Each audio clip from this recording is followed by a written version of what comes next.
One. Welcome back to the We Right Here podcast. It's Miller time, and I am really pleased to be joined today by one of my favorite singer-songwriters out of Nashville, Tennessee, Rob Snyder. Rob, we really appreciate you being here, man. Man, I'm so happy to be here. Thank you, my friend. Absolutely. And for anybody that doesn't know or isn't exposed to country music, Rob was a co-writer on the smash hit recorded by, I'm sure people outside of country music have heard Luke Combs by now. She Got the Best of Me, which was a huge smash hit. And he also released his own solo project, which I could not recommend more, The Way That I Am. Rob, you're a part of 50 Egg Music right now. And Yes, sir. From the outside looking in, it seems like 50 Egg kind of is taking over as a powerhouse label. Can you tell our listeners who created the label, who's a part of 50 Egg, and what your role is there? Yeah. So basically, I've been with 50 Egg coming up on 2 years now. It was first started by Jonathan Singleton, Tally Canterbury, and Luke Combs. And basically, what they're doing is, they're finding some of the new up and coming people and stuff like that and helping develop them. But then they also have like a whole publishing side, and they're doing like sort of like a record deal venture with them as well. But, through being at 50 Egg, I've got to, write with a lot of great new young talent that, you're never sure that you're going to hear these people on the radio, but there's some really promising ones on the roster. And, my role is they just seem to champion what I do in the songwriting room and try to dig a little deeper than some of the surface level songs. And sometimes it works, sometimes it doesn't. And I've been fortunate to have some great songs that I've written. I've been fortunate to be a part of some great songs with some great people. And man, it's just it was supposed to be like 4 people, I think, total, and now there's like 10 or 11, and we're going to need a bigger boat soon because it seems like today is like everywhere else on Music Rows is empty parking lots, and we got 12 cars and trucks in the back of the office building, and every single room is filled, and I think everyone's just fired up and ready to get back into action for sure, because it's looking like shows are going to start popping up more and more as vaccinations go up and all that stuff. Amen to that. Thank God. And yeah, anybody that hasn't been down to Nashville and doesn't really know what Music Row is like, for me, I've been there a couple of times. I've been to a couple of labels. It's almost like a bunch of frat houses that Yep. songwriters basically day in, day out get together, and their job is to create a song.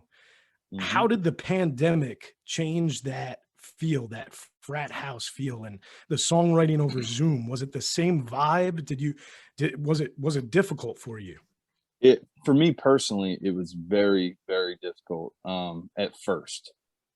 At first, I didn't even I was so mentally messed up by what was going on. It's like I have a wife that's going to be having a baby in 4 months, and I'm thinking it's the end of the world, and I'm wiping down my garage with Lysol and freaking washing the mail, and I'm not letting her out of the house for 3 months, and then I'm solving all the problems of the world with bourbon at night. And I was like, all right, I gotta get myself in check here. So it was just, I think, I don't know, it just made everything with the Zoom and all that stuff, it took a little bit of the element away. But then once we all kind of swallowed that bitter pill of like, well, this is how it's got to be for now, I think people wanted to really start digging in and getting songs. Like I had a very tough time trying to do it the first few times I did it. And then I felt like I needed to say something, like something that meant something. And then we had a Zoom. This wasn't even on Zoom. It was on FaceTime.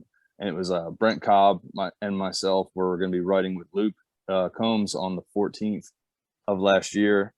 And when we were getting ready to write with him, just because, Luke's, one of the biggest names in country music and in most genres now too. And my buddy Alan called me and he goes, "Hey man," he's like, he always gives me song titles and some of them are just a little far fetched. He's like, "Man, you should really write that 6 feet apart." So long story short, I went back and forth with Brent. Brent had a really great melody, and we ended up.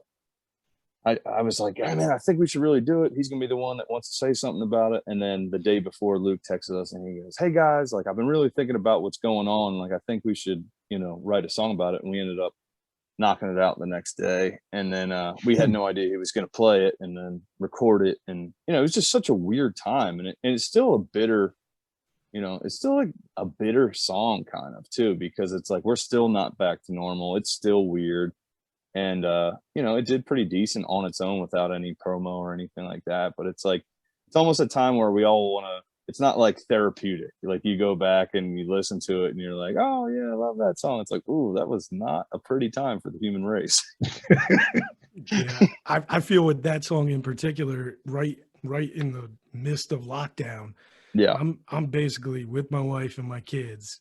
Yeah. And just with my wife and kids, and just with my wife and kids. Yeah, dude. And I would go outside to barbecue or something and play that song with a glass of bourbon.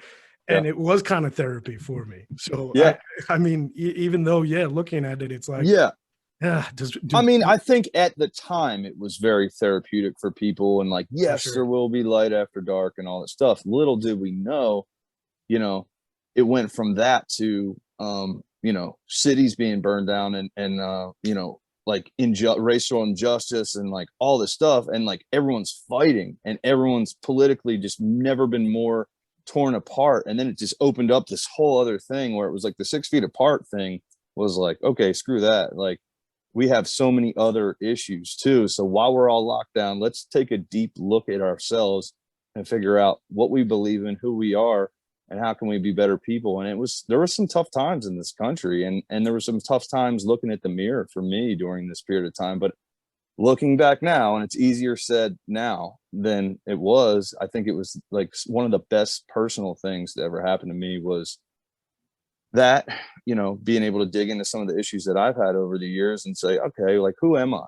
Because I got nothing but time to sit and think about it. And, if I want to eat pizza for the next 6 months every day and be a slob and watch every show on Netflix like everybody else, I can do that. And I did do that for quite a while, but then it was like, turn the Rocky music on, get pumped up, and like, let's go. Let's be a man. You're a dad now, you're a husband, and who are you?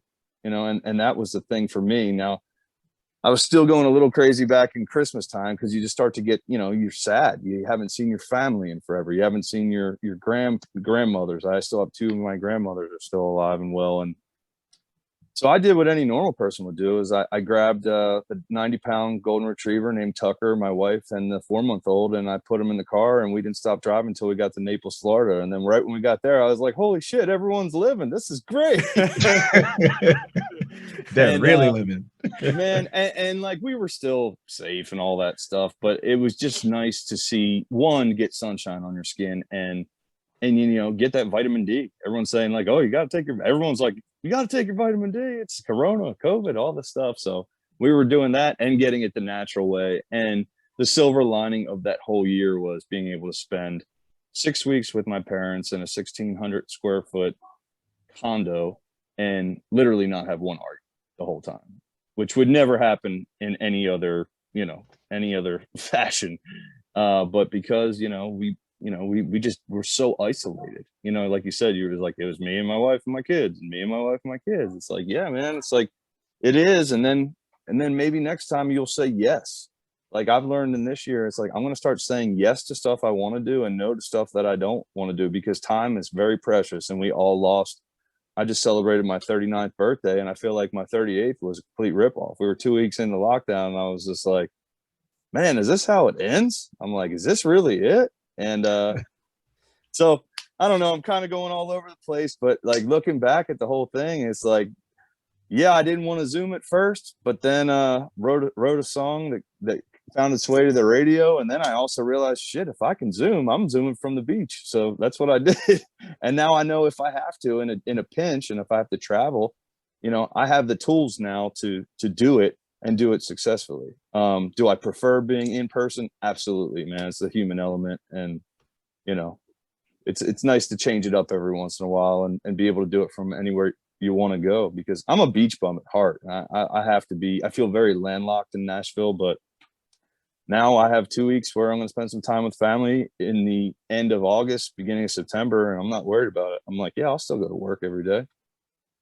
And half the time is like, you're so much more inspired by being somewhere that I'll just be sitting, I'll write a verse and a chorus and then log on to Zoom. Hey guys, what do you want?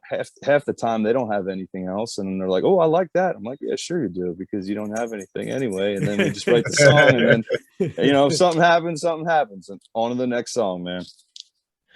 Dude, Rob, man, I feel personality wise, man, I feel like I'm talking to two Miller times. Like, you guys have so many similarities. For me, I've obviously known him for about 25 years. You do such a great job on your Instagram of letting people know who you are and cluing them into your life. Yeah. And you mentioned Tucker. Miller times got buck nasty. Yeah. You're a girl dad. Miller times a girl dad. Yep. You've got Jersey roots. Miller times got Jersey roots. You both like bourbon. Man. I'm gonna go with you if I'm drafting someone for my karaoke team. Not Miller time, but tell me about you guys' friendship, man. He's always spoken really highly of you. Unfortunately, you and I have missed paths and are just meeting now. But tell me about you guys' friendship. I mean, literally, I think we were just introduced through a mutual friend of ours, Eric Dillon, who's a songwriter here in Nashville. Yep. And then he was just like, yeah, man, I'd love to have you on the thing. And then from there, we just kind of kept in touch and talked about bourbon and bitch about the world on Twitter. we talk a lot more on Twitter when it's Giants-Eagles season as well. Oh man, which is not good for either of us right now. Not good for either of us. Yeah, it's embarrassing, man. The NFC least is really owning that name right now. Absolutely. I noticed something on your IG, man, that I really wanted to ask you about, because it's one of the most powerful things that I've seen, especially for a celebrity, an accomplished musician, a successful musician, to give fans, to give the online community such an authentic look. And it's also personal to me because I have a buddy of mine who he struggled with weight way back in the day and went to a really dark place, about 5'7", 5'8", and he touched about 325. Like when I met him, he was around 3. He touched about 325, 330. This guy is one of the most charismatic people you would ever meet. He is an incredible salsa dancer. He's one of my best friends. I was his best man. And I would notice when we would go out to the club, though, he would be the guy that could get the girl that turned down 5 other guys, right, for a drink or a dance. And he would get her to dance for 2-3 songs, but he would never, the fellas are here. I'm the one bachelor. You guys are both married, but he would never close, right? And I started to realize it was because inside he was still the 325-pound version of himself. Yeah, he didn't feel like he was good enough. Yeah, exactly. And it clicked for me. So I saw that post you put up, kind of reflecting on a dark time in your past, but also highlighting a triumphant story and trying to motivate others to kind of see that and kind of, motivate them. Can you tell us about that a little bit, man? Because absolutely, man. I mean, I've struggled with weight, with, going up and down. Like my whole thing was like, in high school, I was a swimmer and then I stopped swimming and I kept eating like a swimmer. And it was just like, I just expanded, man. I was like, whoa, all of a sudden there's like stretch marks around my gut and stuff. And I was like, what is going on here? But what I was really doing was I wasn't dealing with emotional things that I was going through. I lost a bunch of friends at a young age.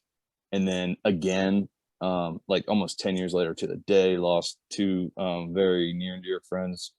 And it was just not dealing with emotions, where it would be like, if I was having a shitty day, I would go out and, I've got racked up tons of credit card debt, and then I'd walk out to my car and there'd be a parking ticket, and it would literally be like, crumble it up, throw it in the back, and then deal with it later. And then when you bury your head in the sand, eventually, you keep pushing everything down, it's going to come out one way or another. And for me, it didn't come out until I was rock bottom, and I'm looking at myself and I was 367 pounds, like pushing 4 spins. And, I'm 6'4", 6'5", whatever, but And like people be like, "Oh, you look good," but if you look at a picture, you can see the sadness in your eyes, and it's because I for saw that. whatever reason you're just self-medicating with food, with alcohol, and you're not dealing with what you need to deal with. And and then you can do like quick fixes and do your keto and do like all these, and not that that's a quick fix, but you can do like all these like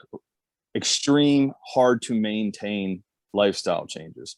And I bounce back and forth like that. And now the thing that I'm doing now is just this intermittent fasting thing. And I'm still eating carbs and stuff, but I'm also like, I'm running 5 miles once a week. I'm doing these CrossFit workouts, and I'm, just getting it done. And if I slip up on the weekends and, like have too many bourbons and then get into the pulled pork and then pass out, it's like, hey, oh, well, get up and go to work the next day. I think a lot of it with weight too is if you're mentally, you can't change anything that is hard to do. And it's hard to lose weight. It's easy to gain it, but to lose that weight. And then on top of it, man, it's like you start losing all that weight and then you got this flabby skin because you gain so much weight so fast. So then it's like, oh man, do I got to be like one of those like skin surgery people and, and get that. And part of me has actually thought about it. It's like, if I get to a point where the doctor's like, hey, we could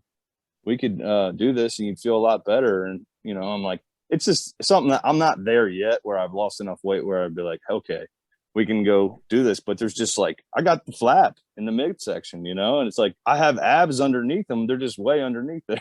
So it's like, it's just something that's definitely crossed my mind lately, because it is a constant reminder of like, look what you did to yourself. And it's like everywhere else, it's like, dude, I'm not bashful. I mean, I got the arms, man. I got the shoulders. I'm Clearly strong. I can do stuff. I mean, a guy my size, like just under like 300 now. And it's like, I can go run 5 miles. I know a lot of people that have abs that can't run 5 miles, it's like, so I know I could swim a mile if I had to too. So it's like, how'd you find that place though? Like, how did you find that place? You talk about the mental aspect of it, and I think that's so huge and emotional too. As somebody who's I did therapy for about a year and a half. I'm still in it now. But finding that emotional, finding that emotional space and that mental switch. Like, how'd you do that? What triggered that? For me, I always blamed a lot of my issues on anxiety, and my issues of anxiety was because I was not dealing with, I wasn't dealing with the things that were causing my anxiety. Like, I thought that I could go out and have, 6 beers, go home, hit a doobie, and, and everything will be good. Well, 6 beers, let's be honest. If I'm having 6 beers, I'm having 12 beers, and then you're dehydrated, and then you wake up and you might be running late for work. And that's what your foundation is. You're starting your day off being completely, you're just on not a good foundation. You're disruptive. It's like, now it's like, I get up 6 days out of 7, I'll get up with the baby, and then I'll make my bed. I'll do all these things and like get a little sunlight. I have 2 32-ounce cups of water, just black coffee until I can eat, which is usually around like 12 or 1 o'clock. But I mean, for me, it's just realizing like, I've tried this so many times the wrong way my whole life that like, let's see how this works if I do it. And now I feel like I'm finally finding something that works for me. Will it work for everyone? No, but I know that if I don't sleep well 3 nights in a row, I have sleep apnea too, of course, big guy thing. Me and my buddy Channing always say like, oh yeah, all the football players got it. Like all the NFL players got it. But if I don't sleep with that thing, that I'm almost guaranteed to be anxious the next day. And then if I eat shitty 3 days in a row, same thing. If I drink too much, same thing. If you do all 3, which usually happens when you're doing the one of them, you're not going to do good. Now, if I'm healthy 6 days out of the week and then have that one, no problem. It's totally fine. Yeah, right. No problems. And I'm getting older too. It's like you get older, you're like, okay. And then you start looking at the miles you put on this rig and you're like, oh boy, it's like, you gotta treat it better. Yeah. That's the game changer, treating it better. And what I've been so impressed with you is I know you're getting all these cuts with Luke Combs and you're all over the radio, but your album, The Way That I Am, it had some really personal shit on there. Yeah. And your ability to just talk candidly about what you've gone through, I think makes you the songwriter you are. I mean, I would encourage our listeners listen to songs like Waiting Room, which obviously dealt with your mental health, My Dear Mama, stuff like that. Is there any hesitation to put your authentic self out there especially when you're making an album that you're not only writing the songs, but you're also going to sing and play live for others? Well, okay, so that's a loaded question, because for me, part of the reason why I even put it out was because we were during a pandemic and I wouldn't have to go play it. Wow. Right? I swear to God. Strategic. Well, I mean, part of it was it's something I wanted to do. I wanted a business card, a calling card of saying who I am, because, dude, I'm from Philly area. I can't sing about, pick 'em up trucks and skull rings and moonlight and stuff like that and be authentic to who I am. I can tell you that one of my best friends died in a car accident, that I screwed up for so many years, that it took me forever to get to where I was going, that I worked my ass off, that I'm still a dumbass sometimes because I have old habits. I can tell my whole story. I can say, oh shit, instead of being like, I can't wait to go to the golf. I'm like, the golf sucks unless you're old. It's like, it's cool. I'll go for a weekend or I'll go visit my parents. But if I'm going to the beach, I want to go to the Jersey Shore, not the Jersey Shore that's on MTV. I want to go to Long Beach Island. And I don't care if we go to a bar, because we're going to go to my buddy Big Josh's house. We're going to drink too much tequila and we're going to feel like we're 17 years old again.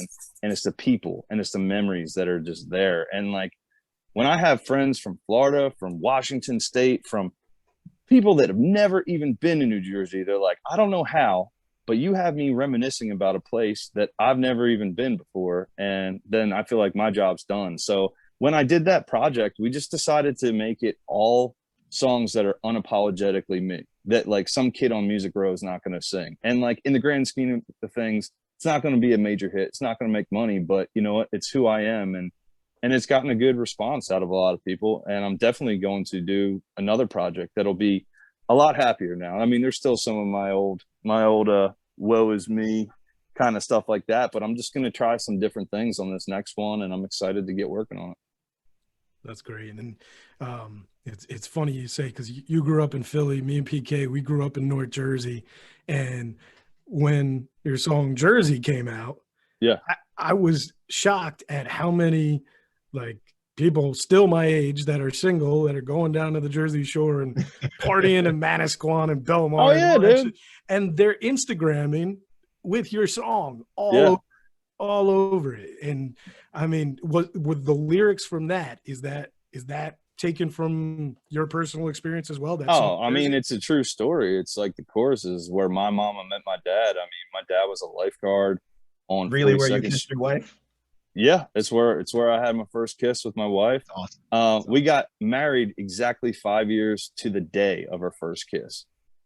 Wow. So yeah, man, it's just to know, like what is it? Anthony Bourdain said, to know Jersey is to love her. And I think people from all, Maryland up to New York, it's like everyone that goes there, it's like it holds a special place. I mean, from seeing the amusement rides to having that, that Squan pizza or going to driving 45 minutes away and going to White House and getting like the world's best Italian sub, it's just like, there's so many good things about it. And it's seasonal too. Like my favorite time personally, September through late October, when it's like, it's dark. It's like California weather almost. It's like really nice during the day. And then it's hoodie and jeans at night and flip flops. And oh man, it's just salt air, have some clam chowder. Everything's good.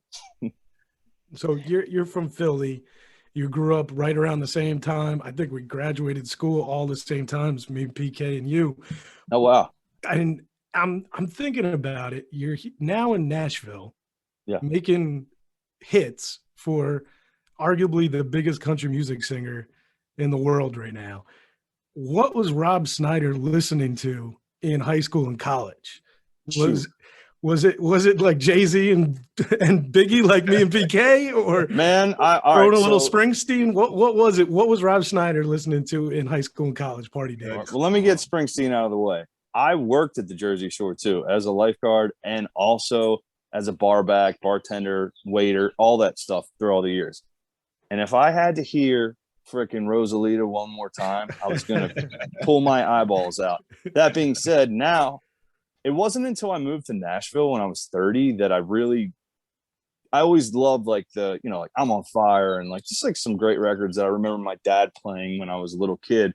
But it wasn't until I started, you know, meeting some well-respected songwriters and they were like, oh man, you got a little Springsteen thing to you. And I started listening to these records and I was like, whoa, there's so much more than what we hear on the radio. I mean, it's not Rosalita. It's not Rosalita. just goes on and on forever. But I was always just a complete like music freak. And to me, there's just two types of music. It's good music and bad music. And you say Jay-Z and stuff like that. Like, yeah, I did. But I mean, I even went even like more underground, like Atmosphere, Slug, Def Jux, and like, I love everything. Tech Nine. I mean, you go like all the way back to I just love the underground hip hop scene. And I haven't, it's been hard for me to keep up with that now, except I did listen to the Run the Jewels record during the quarantine a little bit. I love that. I love that guy, Killer Mike. He actually gave us a shout out on that 6 Feet Apart song on his Instagram, which is pretty cool. Did he really? That's cool. During it. It was pretty wild. Crazy. And then, you know, I was in a band that was kind of a mixture of, it was like Sublime meets the Chili Peppers with a dash of Pantera. So it was like all over the place, like kind of punk rock, but funky, if that makes sense. I don't know. Funky, punky kind of crap. But did that. And then, man, I was just like, I loved Pantera. I loved all the surf punk rock, like from like NoFX, Pennywise, Strung Out, all that kind of stuff. And then always as a staple, you know, Allman Brothers, all that kind of stuff too. I mean, I just loved good music. I was like, I'd go through phases. Like one summer I was hanging out with a bunch of kids that liked Fish. And I was like, you know, every time my little bag of goodies got empty, I'd go hang out with them again and be like, hey, what's going on? They're listening to Fish. And then I was like, all right, I'm going to go listen to Fish for this summer. And I think it was the album Billy Breeze. I really got into that one summer and, you know, just try everything. I just could never get enough music ever since I was a little kid.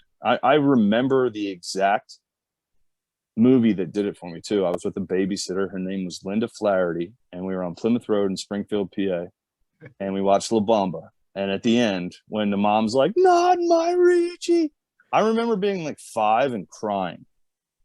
And I went home and I grabbed my Encyclopedia Britannica because it wasn't Google, and I looked up Waylon Jennings and Buddy Holly and the Big Bopper and Richie Valens. And then I just started doing my homework. And then from then on, it was like first grade. And I'm sitting in the back of the bus with the 8th graders and we're singing Guns N' Roses lyrics. And I know every lyric and we're trading pins. And then, you know, just from there, it was like, oh, I'm sick. And it was because like Headbangers Ball was on really late the night before. And I'm like watching Pantera and just like, I'm completely obsessed. I went through every phase from like Nirvana to never really. Pearl Jam was older. Like now, I think Pearl Jam is an older man's game, but it's just, they're so underrated. So great rock and roll band, and just loved it all, man. I mean, there wasn't music that I didn't love. I just loved music. Something that made you feel something I was in. I feel like that's a great perspective to have, man. I mean, you don't need me to say that. You're the musician, but just to have that openness to different sounds. I love how you put that.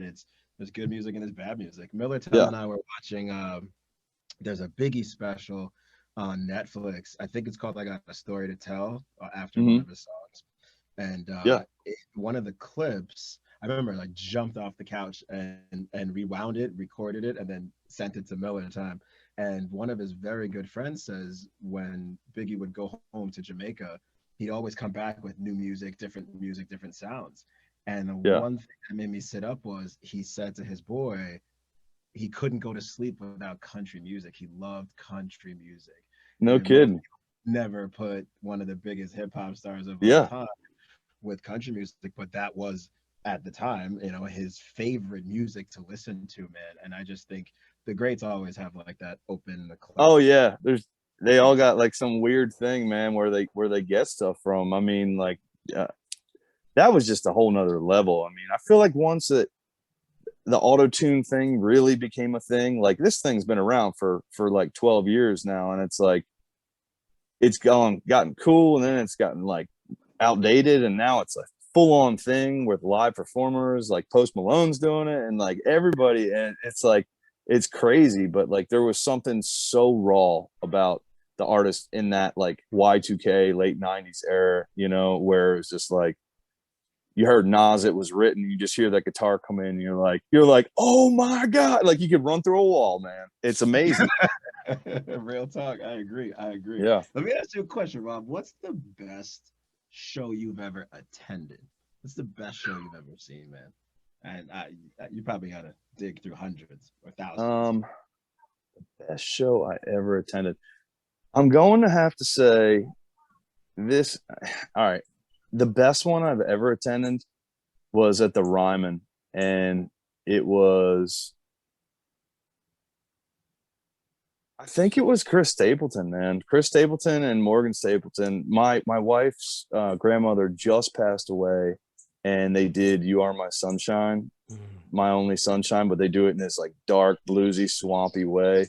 And our seats were like, there's a balcony, and we're like second row on the balcony, dead center, and we're watching. And she just has tears, but they're like tears of joy coming down her face. And I swear to God, you know, people say it when you're at the Ryman in a good spot, it feels like you're inside of an acoustic guitar, and it did. And I was just like, every chill bump that you could feel, you just feel the energy, and it's just the sound. I've been to some wild and crazy ones. I mean, I've been to Ozfest where I've seen this is back in the 90s. I saw a guy's face explode right in front of me just from a mosh pit. So it's like, that wasn't really fun, but like I've seen intense ones, but I think the most magical musical moment was with my wife at Chris Stapleton at the Ryman. Nice. Now, you speak of the Ryman. What is the best or your favorite venue that you've been able to perform at? I know you have performed at the Ryman. I actually have not performed at the Ryman. I thought you did. I thought you did. Grand Old Opry. Okay. And that was, again, you know, hats off to Luke, because, you know, he was the first person. The Ryman's about to be, I think, 98 years or 99 years old. He's the first artist to ever invite like 6 of his co-writers to get up and perform the songs with him. And, you know, it's just incredible that he did something like that. So I would have to say the Grand Old Opry, just because it's like, how far-fetched, man. I mean, and he even said it before he called Channing Wilson and myself out there. He goes, you'll never see 3 bigger underdogs on the stage like this together. And we got up there and everybody sang the chorus along. My mom and dad were backstage watching. My wife was there. Channing's parents were there, his kids. I mean, it was just, that has to be it. Now, the funny thing that happened was, I don't even know if I'm plugged in, but I did the worst thing you could possibly do. I dropped my guitar pick, and that's fine. People drop picks all the time, but you never, and I mean, you never bend over and pick the pick back up. And there's a screenshotted picture that says, that's a meme going around that says, is this guy kidding? And I'm bending down, grabbing the guitar pick, and Channing and Luke are both looking over like, what the hell is going on? And yeah, I was so nervous and so excited at the same time. I didn't care. I was like, I'm not losing that pick. Probably lost it that night at Red Door for sure. But yeah. All right, little name brag time. Who's the most famous musician you've either shared a stage with or had a songwriting session with?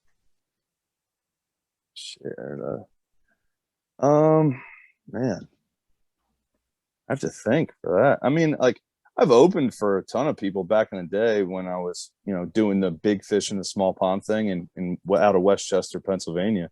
But I opened for Jamie Johnson and guys like that. But I mean, writing wise, besides Luke, obviously. Yeah, I mean, Luke he's pretty up there as far as famous. And I mean, shoot, I don't know. I mean, a lot of the guys that I get most excited about are my friends. Like, when I get to write a song with Brent Cobb, I'm like, yeah, he might not have like all the #1 hits yet, because music's going to swing his way, and when it does, forget about it. I mean, that dude's he's a Hall of Fame songwriter. He's our modern day Roger Miller. He's incredible, and he can do anything. You think he can just write country music or not? No, he can write hip hop songs. He can write anything, and he's phenomenal at it. But just like my friends are my heroes in this songwriting world. I mean, I get to write with guys like Adam Hood, who's got a great record coming out. I get to write with Channing Wilson, who's gonna have some really cool stuff happening. Yeah, I mean, I don't know. I like writing songs with Ashlyn Kraft. She's a new up and coming artist, and she's just, there's no way that it's not going to work with her. Like, she's just so good and so hyper focused on what she's doing. I wish I had, like, you know, said like, well, one time me and Slash were with Mick Jagger, and, you know, I just don't have any stories like that. You know, it's like I'm writing with guys that I listened to before I moved to Nashville, if that makes any sense. Like, I grew up listening to Will Hogue, and now me and Will Hogue, we've written probably like 15 to 20 songs together. So it's like, that to me is like, okay, I'm here. And then it's like, I get one on his record. It's like, I want to get the single with Will Hogue. You know, it's just another thing. It's like, you're never satisfied. You just keep going and going and going and going and going. We actually tried to get that Jersey song I wrote to Springsteen, and this girl that happened to be neighbors with somebody, they tried to get it to him, and they sent it to his manager, and then he gave back his critiques on the song. He didn't say that he was going to send it to Bruce, but he was like, well, I would do this and do that. And we're like, all right, that was not what we were asking, buddy. Yeah, but, that wasn't at all what we were asking. yeah. But Rob, yeah, man, I mean, I'm sorry. No, please go ahead. No, I mean, I don't have like a, you know, I don't have a favorite. I don't have a most famous. I really feel like a lot of the people I'm working with now, there's a lot of young kids, there's a lot of talent. And if I can interject anything in my life experience into their songs to help them get better songs, like, I'm most excited about that. I don't get the jitters about writing with new people or anything like that. I mean, I know now I can look myself in the eye, in the mirror, and say, you can write with anybody in this town. You know, I can write with anybody in this town. Except like the total surface level. I have a tough time with that, where it's all just like, everything's great. You know, it's like, I'll write a slammer of like a fun song, but like I have to dig in a little bit. How do you find that how do you decide, or do you go through phases between I'm gonna write versus I'm gonna write for others, or I'm gonna keep these for me? How do you decide that? I mean, where's that creativity come from? Because if it were me and I wrote some badass songs, I'm probably gonna be like, that's mine and that's mine. You know what I mean? Like, how do you decide? For me, it's got to be like no one else can do it.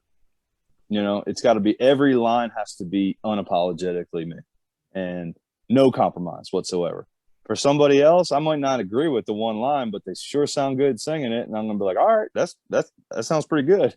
It sounds like a beach house, you know. I'm just like, yeah. But for you, that you're always gonna stick to your true authentic self. And man, I've heard that throughout our conversation today, man. And that's, yeah.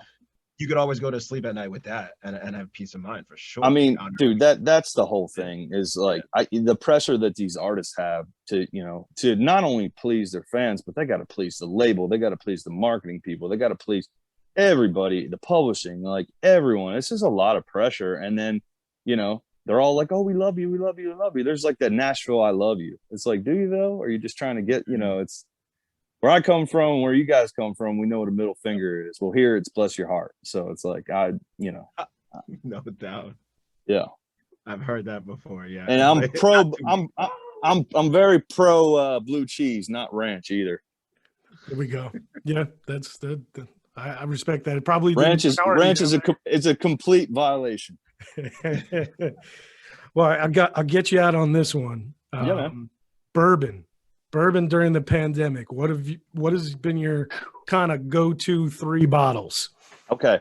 The Rabbit Hole Blue. Okay. I got into, that was an expensive one, but I got into that.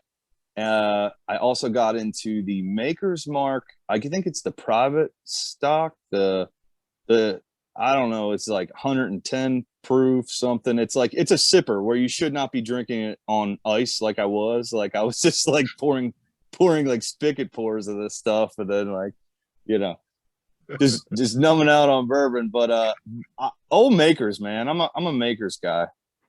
Yeah, Like I just nothing regular wrong with some makers, like makers. yeah, Nothing wrong and with like that. I've realized now, like months have gone by, you know, I'm working out, I'm eating better, I'm doing my intermittent fasting, and I say that for like 1 day a week, or sometimes I'll go 2 weeks not have any, whatever. It's just enjoying it, because before I was like, wow, this regular makers isn't strong enough. I got to get a bottle of the super high test stuff that you could light on fire, and I'm like, oh, maybe I need to pull back the throttle here, Robbie.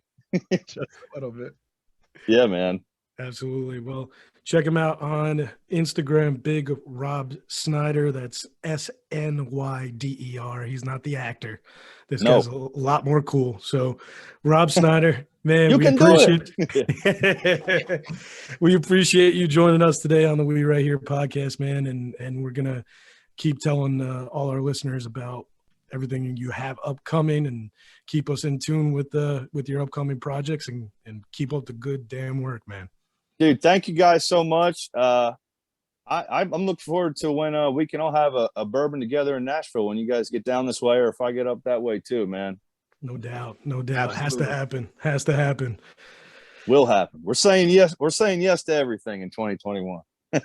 Damn right. Damn right. Rob Snyder, we appreciate you, man. I Thanks, appreciate you, and I gotta say, buddy, you looking slim over there. Yeah, well, we're both on that train, man. We're trying, right? Yeah. Yeah, Well, you're looking good, brother.